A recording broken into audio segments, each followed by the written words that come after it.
This is Stars and Scopes with your friend Uma, updated every new and full moon with guidance based on planetary transits in the current sky and extra support from tarot.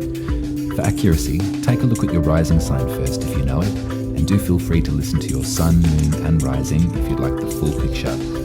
If you're interested in your birth chart, check out the readings page at umaruby.com, and if you'd like to support the work, head over to buymeacoffee.com/umaruby and you can buy me a coffee. Finally, if you're a visual learner, look up Uma Ruby Tarot on YouTube and you can watch and learn. Okay, let's take a look. Hello Leo and Leo Rising, welcome to your horoscope for the full moon in Aquarius, happening on August the 12th at 11:36 a.m. if you're in the southern hemisphere with me.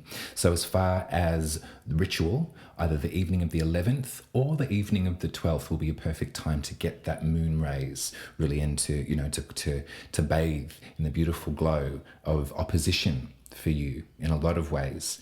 So if you remember, the new moon last fortnight was about manifestation in your soul space, or if you're a Leo sun, then your identity. If you're a Leo rising, it's your soul purpose. So remember the warmth and the vitality of that, and then think opposite. So think complementary though.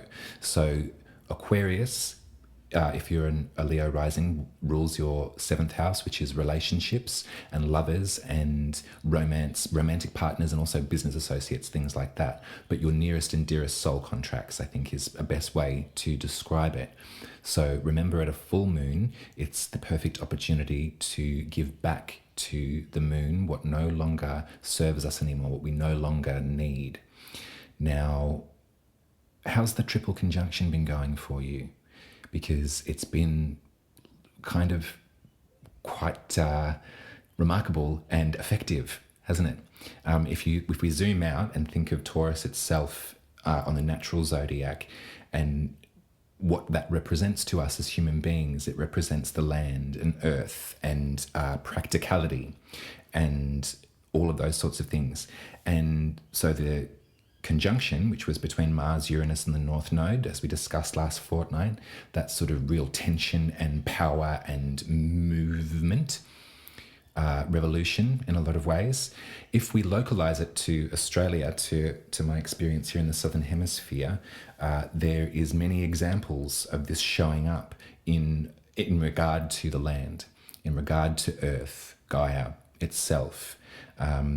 The Indigenous voice to Parliament is just one example of that revolutionary sort of power that is happening for us. So a great example of how these conjunctions and how this astrology doesn't always have to, it depends on how you look at it. It moves in beautiful, mysterious ways and for the betterment of our experience here on the planet.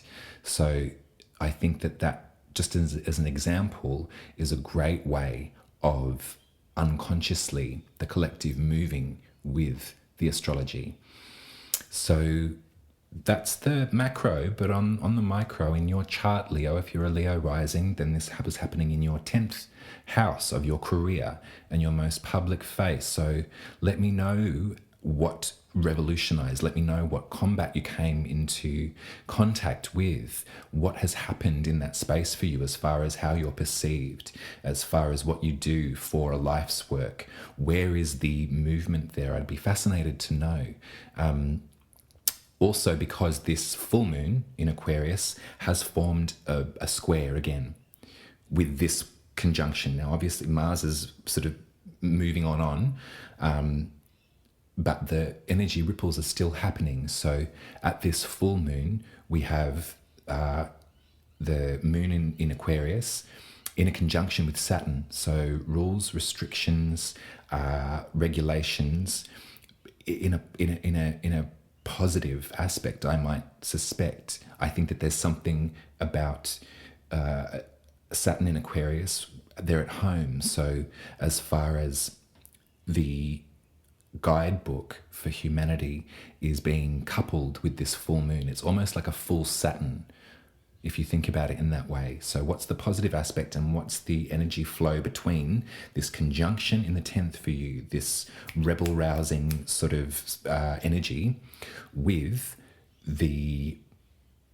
what you've learned about love and about partnership and about dear friendship and soulmates and things like that. What have you learnt in that space, and what can you be thankful for and let go of the lesson, or what has happened in your life? Perhaps in regard to the 10th, there could be some push and pull between your 7th and the 10th. So career and public face, and also your loved ones.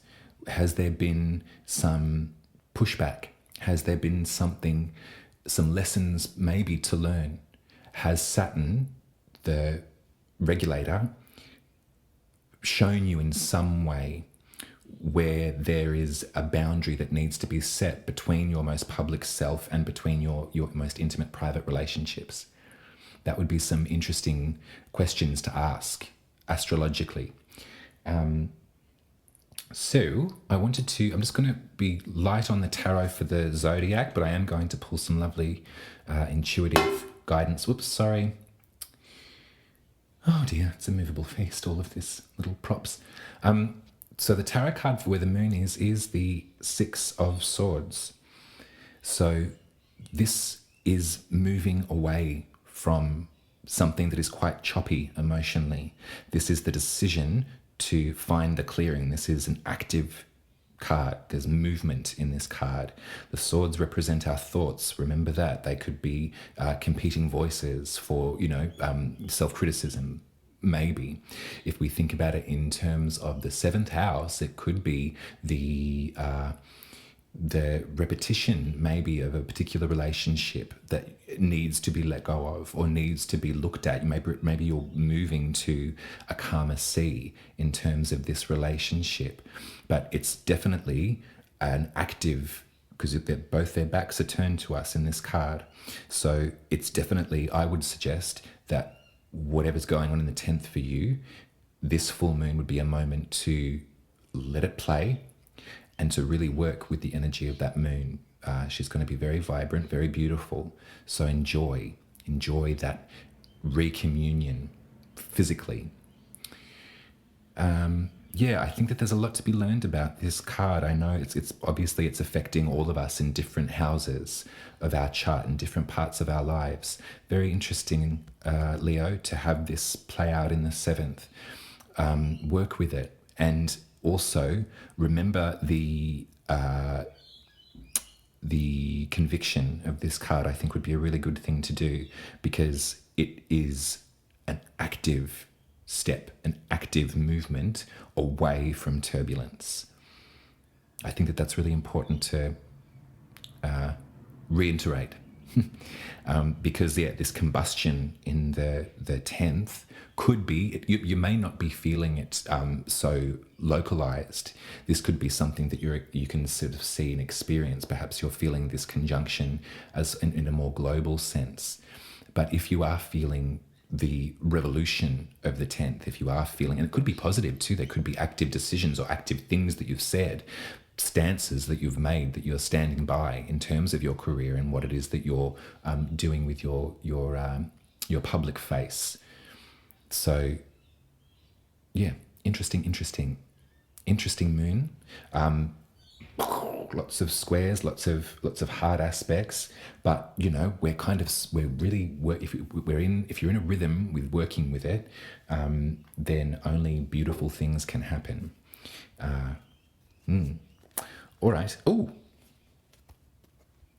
it means nothing, but just the devil's on the back of the deck there. So habitual repetition might be something to release at this moon too. I just thought I'd mention it just because it's a workable card. It's a Capricorn card. It's also sort of about being chained to the rhythm. So I just thought I'd just throw that in the mix there. If there is some repetition, or if there is some habitual behavior that you are feeling a bit restricted by or a bit tied to, that would also be another thing maybe to have a conversation with this moon. All right, Spirit. 3 cards, please. Ooh, thank you, thank you, thank you. Aha, the Hanged One.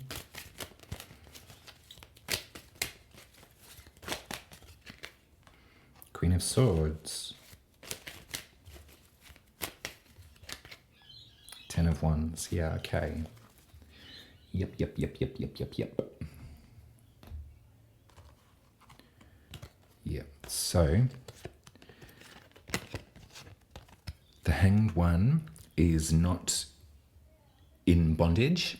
Looks like they are, but they're taking this opportunity of a moment to enlighten and to really meditate. This is probably one of the most very kind of maybe attached to the Hermit as well, that kind of energy. But what seems to be image of bondage is actually an opportunity for enlightenment and for really taking stock of a situation or of a placement. Look at the golden nature of their face. They're really taking this moment to step back and to assess and review, but not so much in an analytical need to figure it out sort of brain space kind of way. The Hanged One is traditionally a Piscean card. So if you think of the attributes of Pisces, think about that sort of watery intuition, that sort of, unconscious sort of space. Dreamland is often images that come up with the Hanged One. In regard to Queenie and the 10 of Wands, this says to me that there is someone in your space, there's someone who is actually incredibly intelligent and, empathetic, yielding. It's a queen, but they are not going to allow either you or the situation past their truth. From their perspective, they've got things to tell you and they've got absolute integrity in what they're trying to get across. Could have something to do with exhaustion. It could have something to do with this 10 of Wands energy. So the Wands cards are about fire and spirit and passion and magic. Okay, think about fire. You know so much about fire, Leo. Think about the weight of this thicket. It's almost as if this figure here is carrying, setting up a pyre to set themselves up. They're exhausted. They've had enough. They're sort of this. It's a weight of passion. It's a weight of expulsion of energy. So, if there's someone in your space that's giving you not the riot act, but definitely letting you know their perspective, what they can see, and what are the pitfalls of the situation, it could be actually informing some of this movement. That might be a really great way to look at it. Perhaps from this space of directness and of truth, and it's, we can trust the Queen. We really can. They're not lying. And there's limited ego as well. The Queen of Swords is air. It's intellect, intelligence. And because it's a queen, there is also that mix of water too. So emotional understanding, but in a directness that they're not going to let you sort of cause any more spot fires in some way. There is a real urging here to move away from the turbulence of the water body, the emotional body that you've been experiencing, into something clearer and calmer. And this isn't, this is not you're not being reprimanded here, Leo. You're being guided by tarot. You're being guided by the conjunctions in the sky, and to witness these above us can help us to feel less responsible for our one perspective. This is what we use astrology for, and what we use tarot for. We use it to zoom out enough so we can bear witness to all of the movable parts of our experience, not just from our blinkered perspective. That was quite Queen of Swords of me, actually. Do you like my Bernadette Peters outfit, by the way? I've been watching her to soothe myself through the triple conjunction, and I was inspired to wear a gown. with a plunging neckline. It's floor length too. And got a nice fishtail you can't see. Anyhow, that's irrelevant. Much love to you, Leo. I wish you all the very best with this full moon. Full moons in the 7th can sometimes be bringing up things, you know, if there are disappointments or if there is conflict in relationship for you at the moment, use it as a positive, use it as a benefit, and use it maybe as a moment to howl if you need to. That might be some nice advice too. That's it. If you'd like to head over to umaruby.com, I can read your birth chart one-on-one. I've been having some beautiful experiences this last week with that exercise. There's been, you know, it's a good wallop of time, an hour and a half, to really get to the bones of something. So do check out the menu there. Also, if you'd like to buy me a coffee, you can do so at buymeacoffee.com/Uma Ruby. Tips are always so welcome and received with gratitude. Yeah, let's keep on rolling, Leo. Let's really do it. We're in the thick of it. We're moving forward. We're moving on up. We can do this. We've got this. It's all happening. There's the sand. It's all gone until I speak to you in 2 weeks for the new moon in Virgo. I love you very much, and I'll see you later. Take care.